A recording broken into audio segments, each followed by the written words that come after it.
പ്രിയപ്പെട്ട സുഹൃത്തുക്കളെ, സഹോദരി സഹോദരങ്ങളെ, നിങ്ങളേവരെയും പ്രത്യേകമായി ക്ഷണിക്കുന്നതിന് വേണ്ടിയാണ് ഞാൻ ഈ വളരെ ഹ്രസ്വമായ വീഡിയോ ചെയ്യുന്നത്. ഇതിനേക്കാൾ ചെറിയൊരു വീഡിയോ ഞാൻ ഇന്ന് വരെ ചെയ്തിട്ടില്ല. അതുകൊണ്ട് ഈ വീഡിയോ എങ്കിലും അവസാനം വരെ നിങ്ങൾ ശ്രദ്ധിക്കണമെന്ന് താല്പര്യപ്പെടുന്നു. നാളെ ദുഃഖ വെള്ളിയാഴ്ചയാണ്. ദുഃഖ വെള്ളിയാഴ്ചയിൽ പതിവ് പോലെ നമ്മുടെ എല്ലാ ആരാധനാലയങ്ങളിലും ജനം കൂടി വരികയും അവർ കഴിഞ്ഞ എത്രയോ വർഷങ്ങളായി, ദശകങ്ങളായി, നൂറ്റാണ്ടുകളായി ആവർത്തിച്ചു കൊണ്ടേയിരിക്കുന്ന അതേ പരിപാടികൾ ആവർത്തിക്കുകയും ചെയ്യും. എന്നാൽ ഈ ആവർത്തനത്തിനിടയിൽ മനുഷ്യർ മറന്നു പോകുന്നൊരു കാര്യം, വളരെ അർത്ഥവത്തായ മനുഷ്യജാതിയുടെ ചരിത്രത്തിലും ഓരോ വ്യക്തികളുടെയും അനുഭവത്തിലും അതുല്യമായ പ്രസക്തിയുള്ള, പ്രാധാന്യമർഹിക്കുന്ന, ഗാംഭീര്യമേറിയ അനുഭവങ്ങളും ആശയങ്ങളും ഉൾക്കൊള്ളുന്ന സമാനതയില്ലാത്ത ഒരു സംഭവത്തെ നാം എപ്രകാരമാണ് ഓർക്കുന്നത് എന്നത് നാം പ്രത്യേകം ശ്രദ്ധിക്കണം. നാം ആചരിക്കുന്നതിൽ കൂടെ അപമാനിക്കുവാൻ ഇടയാകരുത്. ആചരിക്കുന്നതിൽ കൂടെ അപമാനിക്കുവാൻ ഇടയാകരുത്.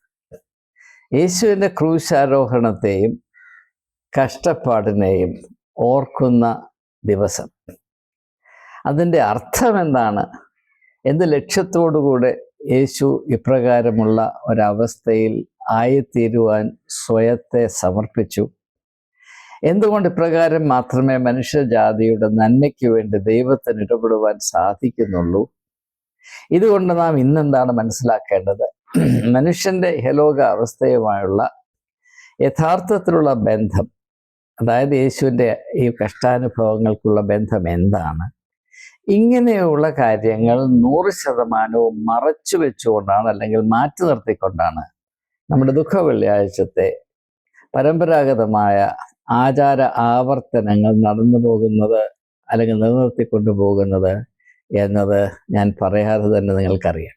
അതുകൊണ്ട് തന്നെ ഈ ഒരു ശ്രദ്ധേയമായ സംഭവത്തിൻ്റെ ഒരിക്കലും അസ്തമിക്കാത്ത അർത്ഥ അല്ലെങ്കിൽ ആശയ വെളിച്ചം എന്താണ് എന്ന് ഒന്ന് മനസ്സിലാകത്തക്കവണ്ണം ഏതാണ്ട് 1 മണിക്കൂറോളവും ദൈർഘ്യമുള്ള ഒരു ധ്യാനം നാളത്തേക്കായി ഞാൻ ഒരുക്കിയിട്ടുണ്ട്. അത് എൻ്റെ നിങ്ങൾക്കായുള്ള വചന നൈവേദ്യമാണ്, അല്ലെങ്കിൽ സദ്യയാണ്. നിങ്ങൾ അത് സ്വീകരിക്കണം. നാളെ രാവിലെ 6 മുതൽ 7 വരെ ഈ വീഡിയോ ആശയങ്ങൾ, ആത്മീയമായ തിരിച്ചറിവുകൾ, പരിജ്ഞാനങ്ങൾ നിറഞ്ഞിരിക്കുന്ന ഈ video A temple of thoughts എന്ന നമ്മുടെ യൂട്യൂബ് കൂട്ടായ്മയിൽ കൂടെ നിങ്ങൾക്ക് ലഭ്യമാണ്. അത് ശ്രദ്ധയോടെ, അത് അർഹിക്കുന്ന ബഹുമാനത്തിൽ, കരുതലിൽ, ആത്മീയമായ ദാഹത്തിൽ തന്നെ കാണുവാനും അതിൻ്റെ ഉള്ളടക്കങ്ങളെ സ്വാംശീകരിക്കുവാനും ഏവരും കൂട്ടാക്കണമെന്ന് നിങ്ങളോട് അഭ്യർത്ഥിക്കുവാൻ, അല്ല അപേക്ഷിക്കുവാനാണ് ഞാൻ ഈ വീഡിയോ ചെയ്യുന്നത്.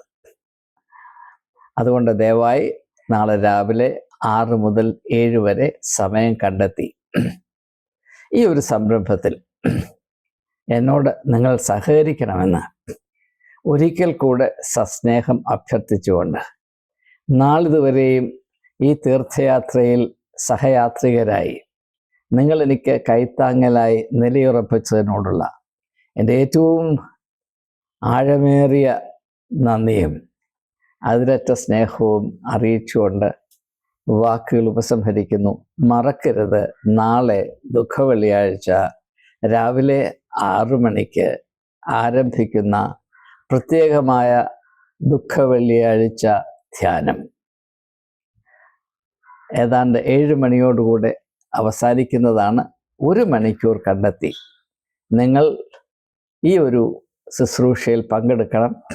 ഞാൻ കഴിഞ്ഞ അനേക വർഷങ്ങളിലായി ഈ രാജ്യത്തിൻ്റെ പലയിടത്തും വിദേശത്തും ദുഃഖവെള്ളിയാഴ്ച സംബന്ധമായ ധ്യാനങ്ങൾ നടത്തിയിട്ടുണ്ട്. എന്നാൽ അതിൽ നിന്ന് വളരെ വളരെ ഉന്നതമായ രീതിയിൽ വിഭാവന ചെയ്തിട്ടുള്ള 2026 ദുഃഖവെള്ളിയാഴ്ച ധ്യാനം നിങ്ങൾ പ്രയോജനപ്പെടുത്തണം എന്ന അഭ്യർത്ഥന ആവർത്തിച്ചുകൊണ്ട് വാക്കിൽ ചുരുക്കുന്നു. നമസ്കാരം.